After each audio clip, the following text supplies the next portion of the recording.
Welcome back to the channel, where we explore the forgotten chapters of history, the stories that do not always fit neatly into patriotic songs or polished textbooks. When most people imagine the origins of the United States, they see heroic battles against the British, the Declaration of Independence, and the triumphant emergence of a free nation. That image is inspiring, but it is incomplete. There is another version, one that reveals how the United States expanded from a fragile strip of territory along the Atlantic Ocean into a continental empire stretching from coast to coast. That story is not simply about courage or freedom.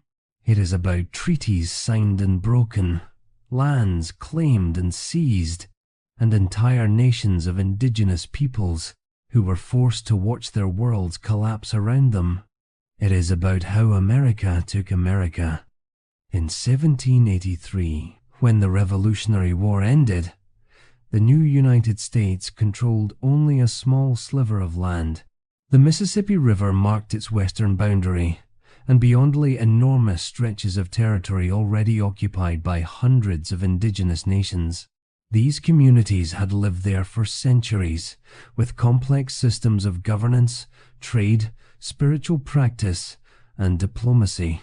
To the settlers, however, the land was opportunity. Families poured in from Europe, Scots-Irish fleeing poverty, Germans searching for farmland, and English settlers hoping for a second chance. At the same time, American families were large, with birth rates high and mortality slowly decreasing. The population exploded, doubling and redoubling within just a few decades. For the leaders of this young republic, the problem was obvious.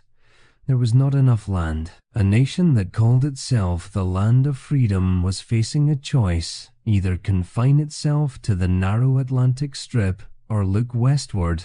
They chose expansion. Thomas Jefferson was among the first to articulate this vision clearly. He believed that a republic of farmers needed endless acres of fertile soil, that America's future lay not in crowded cities but in wide open fields. His dream of an empire of liberty sounded noble to many ears, but it came with an unspoken cost: the displacement of the people already living on that land. The Louisiana Purchase in 1803 was the first great leap westward. For $15 million, Jefferson bought a massive territory from France, doubling the size of the United States overnight. Schoolbooks still call it the best real estate deal in history. But the reality behind the bargain was far less simple. France had little actual control over the land. The Osage, the Sioux, the Caddo, the Mandan, and dozens of other nations lived there. They hunted buffalo across the plains, built villages along rivers, and carried on traditions that had existed long before Europeans even knew the continent existed. Yet none of them were invited to the negotiations. None of them signed the treaty. The Louisiana Purchase was less a sale than a declaration. The United States now claimed this territory, and the presence of indigenous nations would not be allowed to stand in the way. This moment set a precedent. Expansion would be justified with paper, with signatures and seals, but behind the legal veneer was raw power. Treaties became a central tool. On the surface, they looked like agreements between equals, but in practice, they were often written in English, translated poorly, and presented to native leaders under enormous pressure. Alcohol flowed freely during negotiations. Promises of protection and supplies were made, knowing full well they would not be honored. Interpreters sometimes twisted the meaning of words so that leaders thought they were agreeing to friendship while the document they signed ceded vast tracts of land. The United States presented these documents to the world as evidence of fairness, but indigenous nations soon learned that paper promises meant little once settlers arrived demanding land. Already by the first decades of the 19th century, the cycle was becoming clear. Settlers pushed into new areas, tensions rose. The government negotiated a treaty to calm the situation, settlers ignored the treaty, and the government tore it up when it became inconvenient. To many Americans, this cycle looked like progress. To indigenous communities, it looked like betrayal layered upon betrayal. The Louisiana Purchase was only the beginning. With every passing decade, the United States looked further west, and with every step came new conflicts, new treaties, and new betrayals. Between 1778 and 1871, the government signed 368 treaties with indigenous nations. Almost all of them were broken. Some were ignored within years, others within months, and a few were disregarded even before the ink dried. The problem was not that native leaders failed to keep their word, but that the treaties themselves were designed to be temporary conveniences. They bought the government time to settle restless settlers, to avoid war for a season, and then to reopen negotiations once more land was demanded. The Northwest Territory became the first major battleground after independence. The fertile lands of Ohio, Indiana, and Illinois were irresistible to settlers. But these were the homelands of powerful indigenous confederations. Leaders like Little Turtle of the Miami and Blue Jacket of the Shawnee organized resistance, defeating American forces in several battles. In 1791, an indigenous coalition delivered one of the worst defeats in U.S. Army history, killing hundreds of soldiers in what became known as St. Clair's defeat. For a time, it seemed possible that the United States might be pushed back. But in 1794, at the Battle of Fallen Timbers, General Anthony Wayne led American forces to victory. The subsequent Treaty of Greenville forced indigenous leaders to cede much of Ohio. Though the United States celebrated this as progress, for the indigenous confederations it was the beginning of a long erosion of sovereignty. Tecumseh, the great Shawnee leader, emerged in the early 19th century to challenge this erosion. He envisioned a pan-Indian confederacy that would unite tribes across the Midwest to resist American expansion. His speeches electrified listeners, urging them to stand together because land was not a commodity to be sold, but a sacred inheritance. For a time, his movement gained traction. But in 1811, while Tecumseh was away, U.S. forces attacked Prophetstown, his base of operations, at the Battle of Tippecanoe. Tecumseh later allied with the British during the War of 1812, hoping they might help secure indigenous autonomy. But his death in 1813 at the Battle of the Thames ended the dream of a united indigenous front in the Midwest. Further south, similar stories played out. The Muskogee, or Creek people, had long lived in what is now Alabama and Georgia. As white settlers poured in, tensions escalated.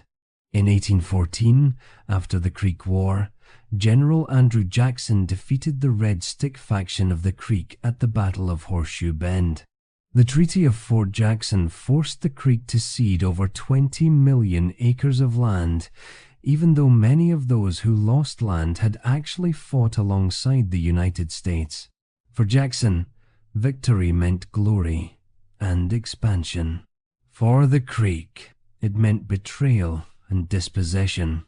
The Seminole of Florida resisted with extraordinary determination.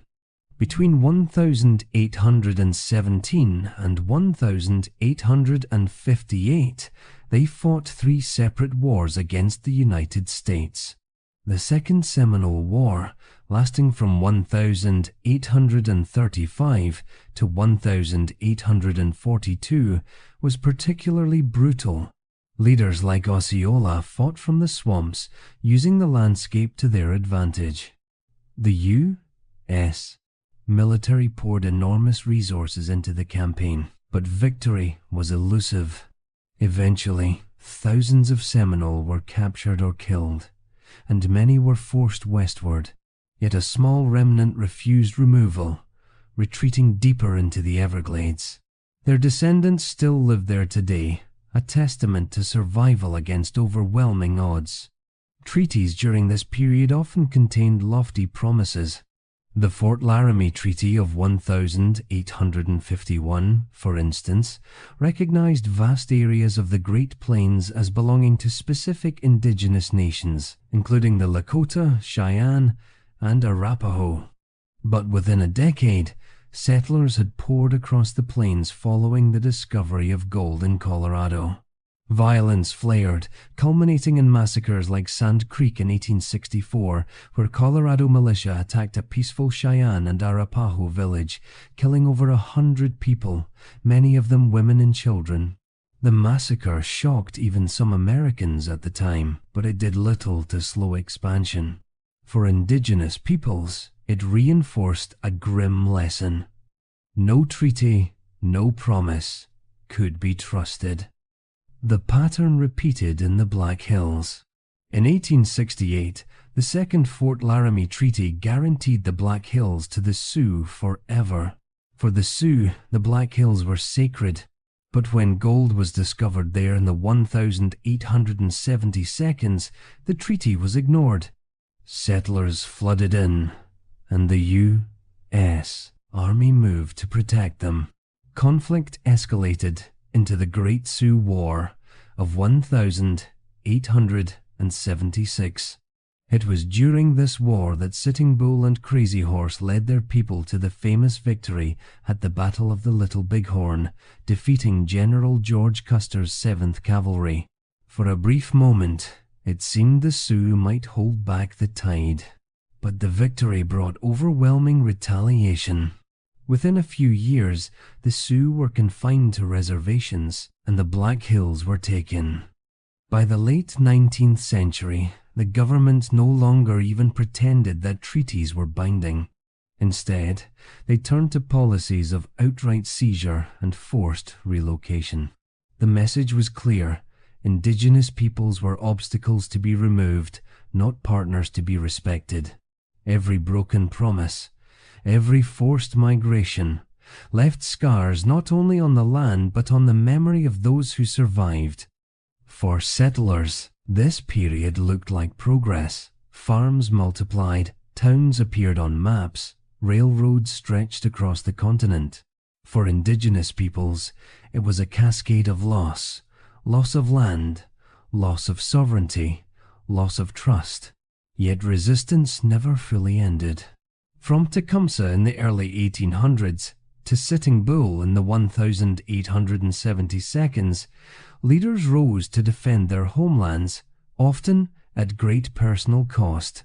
Their stories remind us that expansion was not inevitable. It was contested every step of the way, with courage and determination that still resonate today. While wars raged in the Northwest, the South became the stage for one of the most tragic chapters of American history. There, 5 powerful nations, the Cherokee, Chickasaw, Choctaw, Creek, and Seminole, made a choice that they believed might secure their survival. They were known to Americans as the 5 Civilized Tribes, a label that reflected the way they had adopted many aspects of Euro-American society. They built schools, opened churches, published newspapers, and even created written constitutions.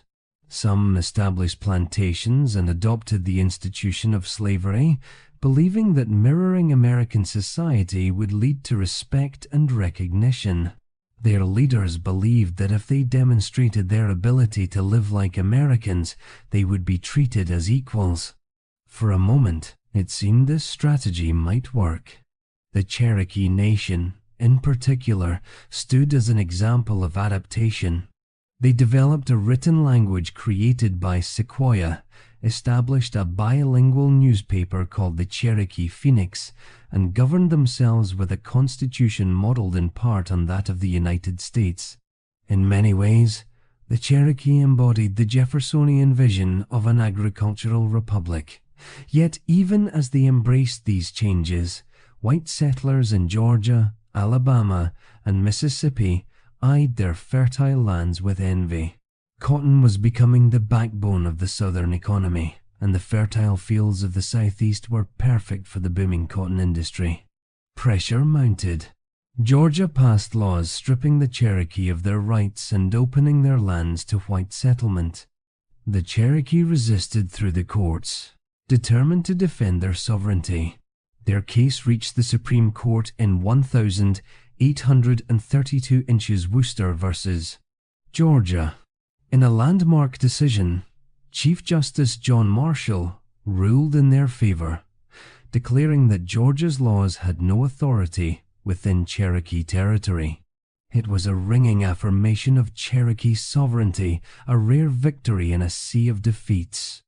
For a brief moment, it seemed as if the law might protect them, but a legal victory is only as strong as the willingness of leaders to enforce it. President Andrew Jackson, a man who had built his military career fighting indigenous peoples, famously dismissed the court's ruling.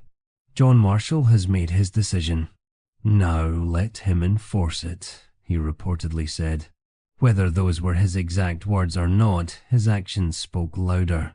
Jackson had already championed the Indian Removal Act of 1830, legislation that authorized the exchange of indigenous lands in the East for territory west of the Mississippi River. On paper, removal was supposed to be voluntary.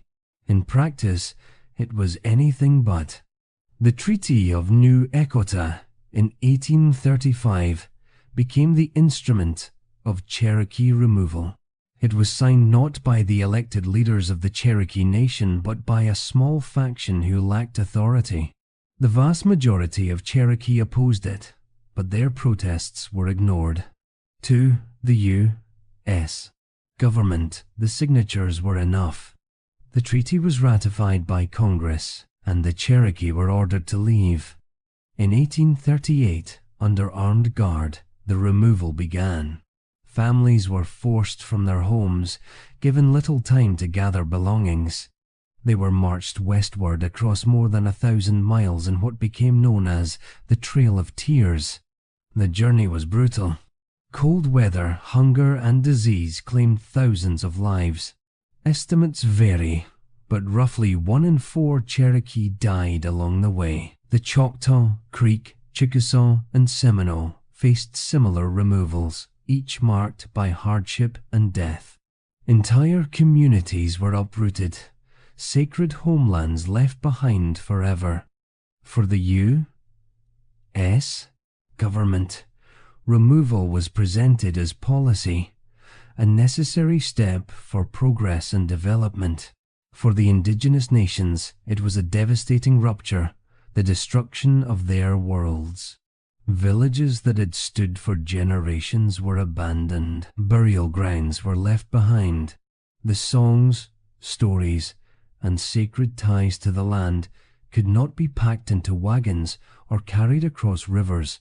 They remained in the soil, in the rivers, in the forests that were now being claimed by white settlers eager to plant cotton.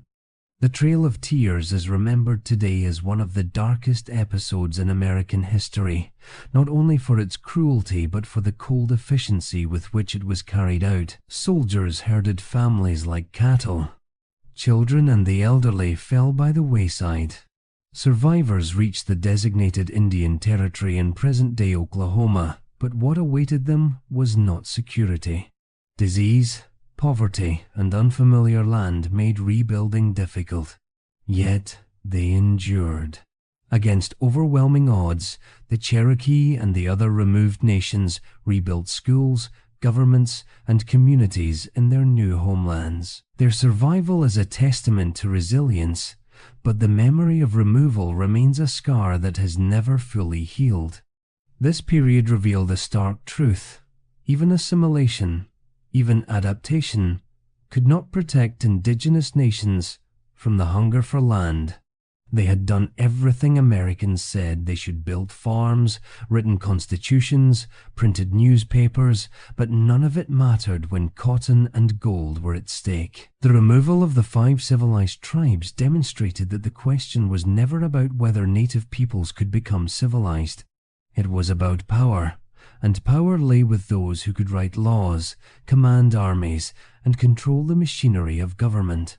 By the mid-19th century, the United States had embraced an ideology that would justify nearly every act of expansion that followed. It was called manifest destiny, the belief that Americans were destined by God, by history, by fate itself, to spread across the continent from the Atlantic to the Pacific. To many settlers, it was more than an idea. It was a mission. A moral obligation to carry what they called civilization into lands they imagined as empty or wasted. But the lands were not empty, and the people who lived there did not see themselves as waiting to be civilized. For indigenous nations, manifest destiny meant waves of settlers pouring into their homelands, railroads slicing across sacred ground, and the endless pressure of removal and confinement. The gold rush of 1849 and the construction of the Transcontinental Railroad in the 1860s accelerated this process. Tens of thousands of settlers crossed the plains, often with little regard for treaties that had supposedly guaranteed indigenous control of those regions. Forts sprang up along the way, and the U.S. Army became not only a defender of settlers but an enforcer of expansion. Violence flared across the Great Plains. The Cheyenne, Arapaho, Lakota, and others resisted fiercely, but they faced a nation whose population and military resources seemed inexhaustible.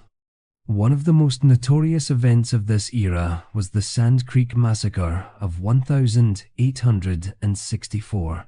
A group of Cheyenne and Arapaho, under leaders Black Kettle and White Antelope, had camped near Sand Creek in Colorado, believing they were under the protection of the U.S. government. They even flew an American flag over their camp as a sign of peace.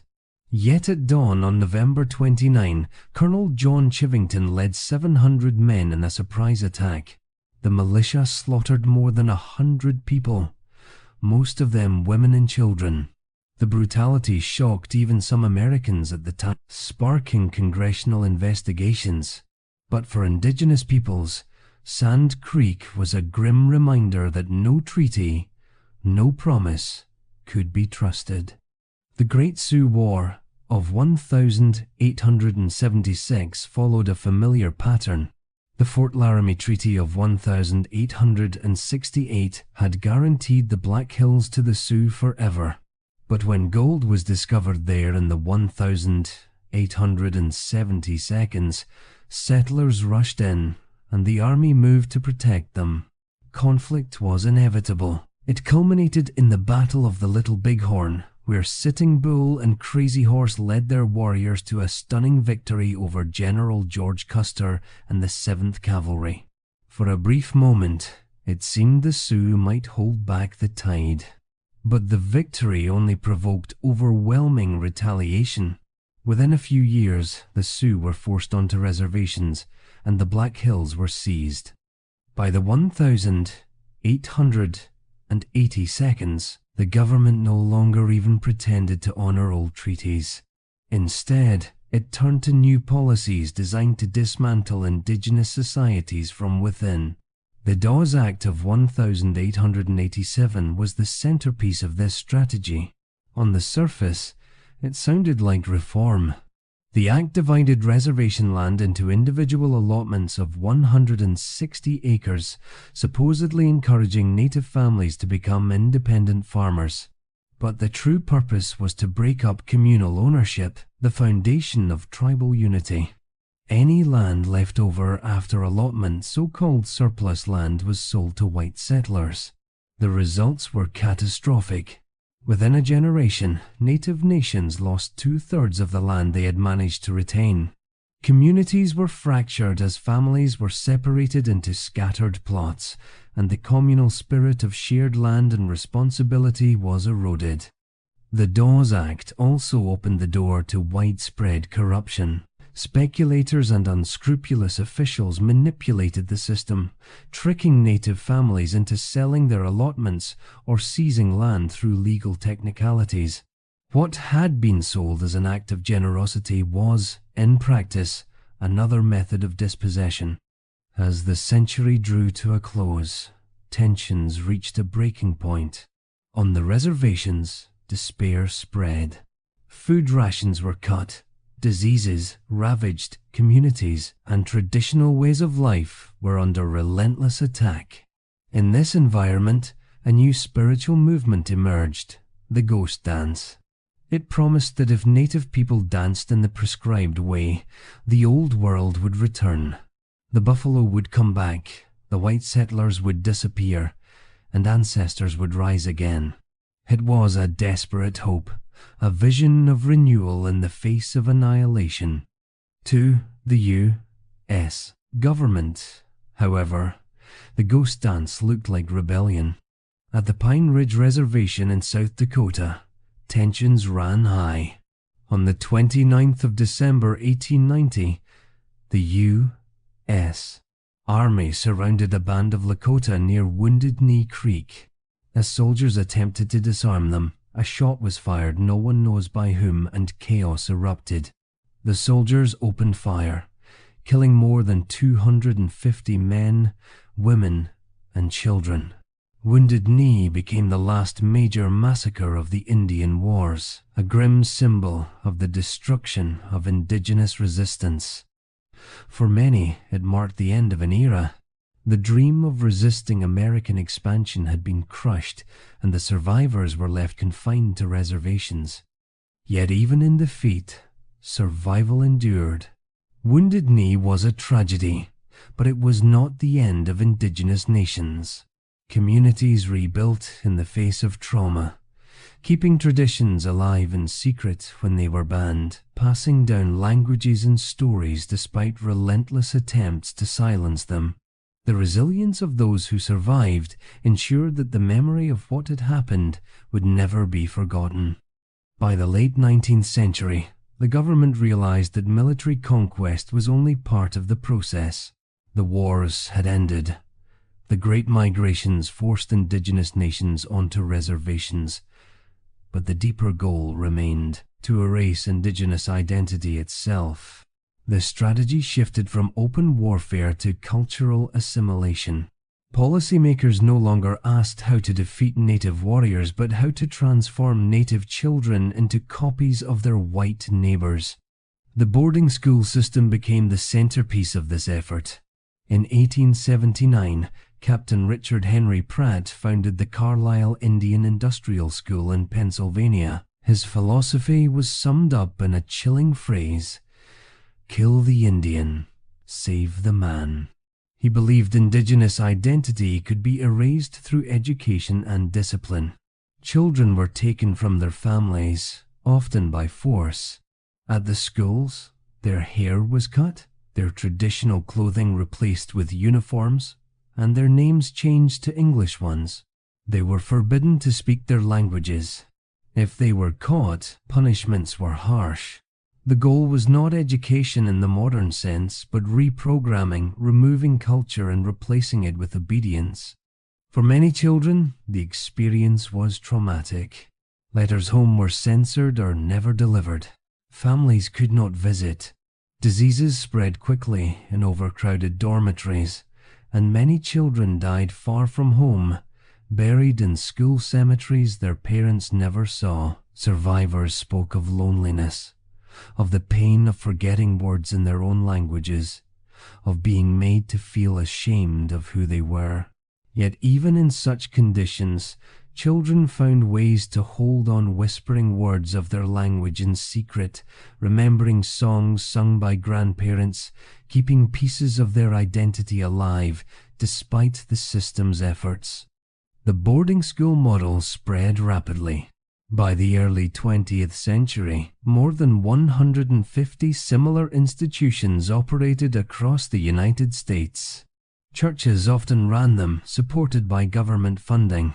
The curriculum emphasized manual labor, Christianity, and assimilation. For the government, it was cheaper than war. For native families, it was another form of destruction, one that targeted the future generation. Alongside the schools came policies like the Dawes Act, which fragmented land ownership and the outlawing of ceremonies. The sun dance, the ghost dance, and other sacred rituals were banned. Medicine men and spiritual leaders were suppressed or replaced by missionaries. Communities were told they could not govern themselves according to their traditions. Instead, the government imposed tribal councils modeled on American institutions, often controlled by federal agents. The entire structure of indigenous life was being dismantled, piece by piece. But, despite these efforts, indigenous nations endured. Families told stories in whispers, passing on traditions at night around campfires.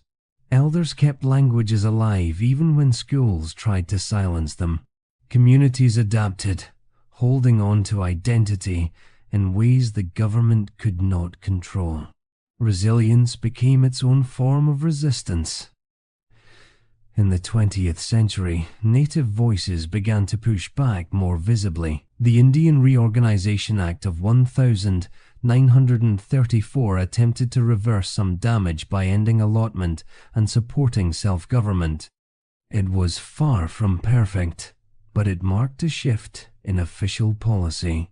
Later, in the 1960s and 70s, the Red Power movement demanded greater recognition and rights. Occupations at Alcatraz and Wounded Knee brought attention to ongoing injustices. These movements reminded the world that indigenous nations were not relics of the past, but living communities still demanding justice. One of the most striking modern victories came in 2020 with the Supreme Court case McGirt v. Oklahoma. The court ruled that much of eastern Oklahoma remained legally reservation land because Congress had never explicitly revoked the treaties. Overnight, millions of acres were reaffirmed as native territory in the eyes of the law. It was a reminder that treaties signed more than a century earlier still had meaning, that promises made could not simply be erased by time. Today, indigenous communities are reclaiming what was nearly lost. Language revitalization programs teach children to speak words once forbidden in classrooms. Ceremonies once outlawed are performed openly. Artists, musicians, and writers draw on traditions to create new expressions of identity. Political leaders from indigenous nations sit in Congress and in state governments, shaping laws that affect everyone. The resilience that carried communities through centuries of betrayal continues to thrive. Yet the legacy of displacement and assimilation is still felt. Poverty, health disparities, and struggles for sovereignty remain challenges. Many reservations face underfunded schools, limited healthcare, and economic hardships rooted in centuries of dispossession. Acknowledging this history does not erase it, but it allows for dialogue, for recognition, and for steps toward justice. The story of how America took America is not only a story of conquest, it is also a story of survival. Despite every treaty broken, every forced march, every attempt to erase identity, indigenous nations are still here. They have endured, adapted, and continued to speak for themselves. The lesson is not only about injustice, but about resilience, about the strength of cultures that refuse to vanish. As we look back, we see that history is not just a record of the powerful. It is also a testimony to those who resisted, who survived, and who passed on traditions so they could be reclaimed by future generations. The United States is often called the land of opportunity, but we must remember whose land it was first and whose voices were silenced in the process. By listening to those voices today, by telling the full story, we move closer to justice. Thank you for staying with me through this journey. If this story gave you a new perspective on American history, please like the video, share it, and subscribe for more explorations of the past. History is not only about what happened long ago, it is a mirror that asks us to remember, to reflect, and to choose better paths for the future.